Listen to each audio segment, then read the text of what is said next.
Welcome to Shriji food. मैं हूं मनीषा ठक्कर। आज हम सिर्फ 4 आलू का इस्तेमाल करके बहुत ही टेस्टी और क्रिस्पी नाश्ता बनाएंगे जो घर में छोटे बड़े सभी को बहुत ही पसंद आएगा। और इसी के साथ ये नाश्ता बनाकर आप 15 से 20 दिन तक स्टोर भी कर सकते हैं। तो चलिए इसे बनाना शुरू करते हैं। सबसे पहले कोई फ्राई पैन या कढ़ाई ले ले और उसमें 2 चम्मच जितना तेल गरम करने के लिए रखें। जब तेल गरम हो जाए तब उसमें सबसे पहले बारीक कटी हुई हरी मिर्च डालें। हरी मिर्च की क्वांटिटी आप पसंद अनुसार कम ज़्यादा कर सकते हैं। यहाँ पर 2 हरी मिर्च का इस्तेमाल किया है। इसी के साथ थोड़े चिली फ्लेक्स डालेंगे। चिली फ्लेक्स डालना कम्प्लीटली ऑप्शनल है, अगर आप नहीं डालना चाहते तो स्किप कर सकते हैं। हरी मिर्च और चिली फ्लेक्स को हमें थोड़ा भून लेना है। उसके बाद इसमें 2 से 3 चम्मच जितने बारीक कटे हुए कैप्सिकम, 3 चम्मच बॉइल्ड स्वीट कॉर्न, 3 चम्मच जितना छिलके कद्दूकस किया हुआ गाजर और थोड़ा हरा धनिया डालकर इन सारी चीज़ों को हम मिक्स कर लेंगे। इस तरह से जब ये मिक्स हो जाए उसके बाद हम इसमें 4 मीडियम साइज़ के उबले हुए आलू को मैश करके इसमें डालेंगे। अगर आप आलू नहीं खाते तो आलू के बदले कच्चे केले को भी बॉईल करके ले सकते हैं। अब इसमें बाकी की सामग्री ऐड करेंगे। गैस की आंच धीमी रखें और इसमें 1/4 चम्मच पिज़्ज़ा सीजनिंग डालें। पिज़्ज़ा सीजनिंग मार्केट में जैन और रेगुलर दोनों तरह का मिलता है, तो आप जो भी इस्तेमाल करते हैं वो ले सकते हैं। और अगर आपके पास पिज़्ज़ा सीजनिंग नहीं है तो आप स्किप भी कर सकते हैं। अब इसमें 1/4 चम्मच चाट मसाला, 1/4 चम्मच गरम मसाला, 2 से 3 चुटकी जितना काली मिर्च का पाउडर और स्वाद अनुसार नमक डालकर इन सारी चीज़ों को हम मिक्स कर लेंगे। आलू को बॉईल करते समय अगर आपने नमक डाला है तो नमक आपको उस हिसाब से डालना है। गैस की आंच धीमी ही रखनी है और इन सारी चीज़ों को अच्छी तरह से मिक्स कर लेना है।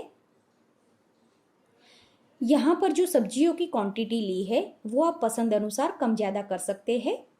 सारी चीज़ें अच्छी तरह से मिक्स हो गई है तो गैस बंद कर देना है। अब एक प्लेट ले ले और उसमें 5 ब्रेड के ऊपर थोड़ा दूध डालें। दूध के बदले आप पानी का भी इस्तेमाल कर सकते हैं। और यहाँ पर मैंने किनारे कट की हुई गेहूं की ब्रेड का इस्तेमाल किया है। आप चाहे तो किनारों के साथ भी ब्रेड का इस्तेमाल कर सकते हैं। दूध या पानी डालने के बाद ब्रेड को 2 मिनट के लिए रहने देना है। 2 मिनट के बाद जब आप देखोगे तो ब्रेड आसानी से इस तरह से मैश हो जाएगा। तो जिस तरह से हम आटा लगाते हैं उस तरह से हम इसे थोड़ा मसलते जाएंगे। फिर हम इसे एक बड़े बर्तन में निकाल लेंगे।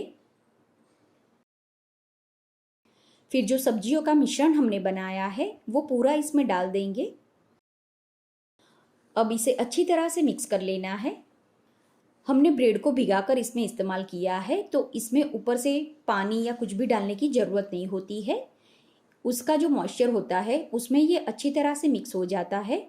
अब आप चाहे तो ये नाश्ता ऐसे भी बना सकते हैं, लेकिन बच्चों को चीज़ ज़्यादा पसंद होता है तो अभी हम इसमें 2 चीज़ क्यूब कद्दूकस करके डालेंगे।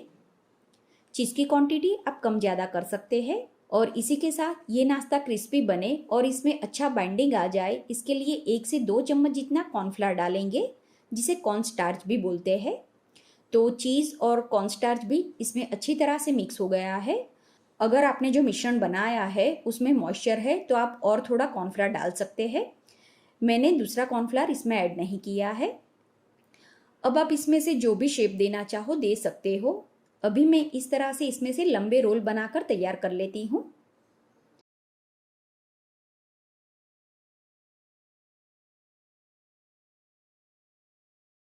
तो इस तरह से मैंने सारे रोल बनाकर तैयार कर लिए हैं। फिर इसका आउटर लेयर क्रिस्पी करने के लिए एक कटोरी में 3 चम्मच जितना मैदा और 2 चम्मच जितना कॉर्नफ्लावर डालेंगे। फिर ज़रूरत अनुसार पानी डालते जाए और इसे चम्मच से या फिर हैंड विस्क की मदद से अच्छी तरह से मिक्स कर ले। जब आप इसे मिक्स करें तब इसमें बिल्कुल भी गुठलियाँ ना बने, उस बात का आप खास ध्यान रखें।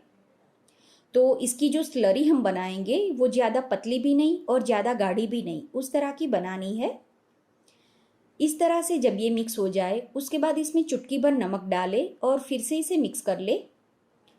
तो इस तरह से ये स्लरी बन गई है। अब एक प्लेट में थोड़े फ्रेश ब्रेड क्रम्स लेने हैं। तो फ्रेश ब्रेड क्रम्स बनाने के लिए जो आप ब्रेड के किनारे अलग करते हैं उसे भी ग्राइंड करके इस्तेमाल कर सकते हैं, और अगर आपके पास ड्राई ब्रेड क्रम्स है तो उसका भी इस्तेमाल कर सकते हैं। अब जो रोल हमने बनाए हैं उसे सबसे पहले हम मैदा और कॉर्नफ्लावर की जो स्लरी है उसमें डिप करेंगे, फिर कांटे की मदद से इसे बाहर निकाल लेंगे और जो फ्रेश ब्रेड क्रम्स है उसमें इसका कोटिंग कर देंगे। अभी जो नाश्ता हम बना रहे हैं वो जो मकेन्स के वेजी नगेट्स आते हैं उसी तरह का इसका टेस्ट लगता है। हाथ से अच्छी तरह से इसका कोटिंग कर देना है। तो इसी तरह से सारे जो रोल हमने बनाए हैं उसके ऊपर कोटिंग कर देना है।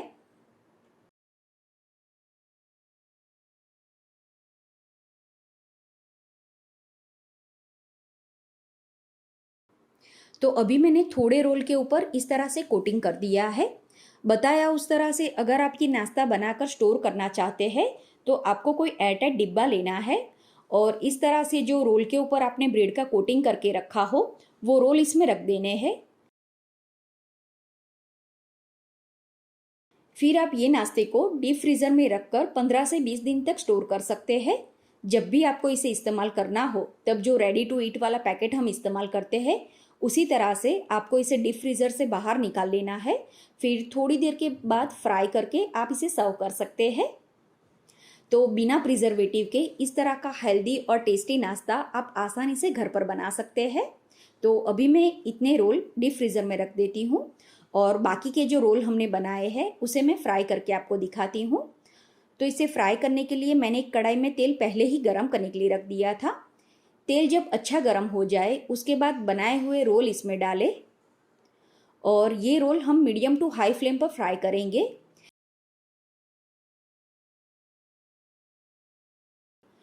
इसे फ्राई होने में ज़्यादा समय नहीं लगता है क्योंकि जितनी भी सामग्री हमने इसमें यूज़ की है ब्रेड पहले से पकी हुई होती है, उसी के साथ जो सब्जियों का मिश्रण हमने बनाया है उसे भी हमने कुक कर लिया है। तो थोड़ी ही देर में जब आप देखोगे तो इस तरह से ये रोल गोल्डन ब्राउन और क्रिस्पी हो जाएंगे। जब ये इस तरह से फ्राई हो जाए तब हम इसे बाहर निकाल लेंगे और इसी तरह से बाकी के फ्राई करेंगे। ये रोल ऊपर से क्रिस्पी और खाने में बहुत ही टेस्टी लगते हैं। बनाए हुए रोल को आप टोमेटो केचप या फिर मेयोनीज का जो डिप होता है उसके साथ भी सर्व कर सकते हैं।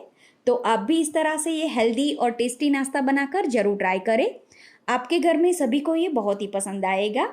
उम्मीद है आपको मेरी आज की रेसिपी पसंद आई होगी। इसी तरह की और रेसिपी सीखने के लिए चैनल को सब्सक्राइब करना ना भूलें।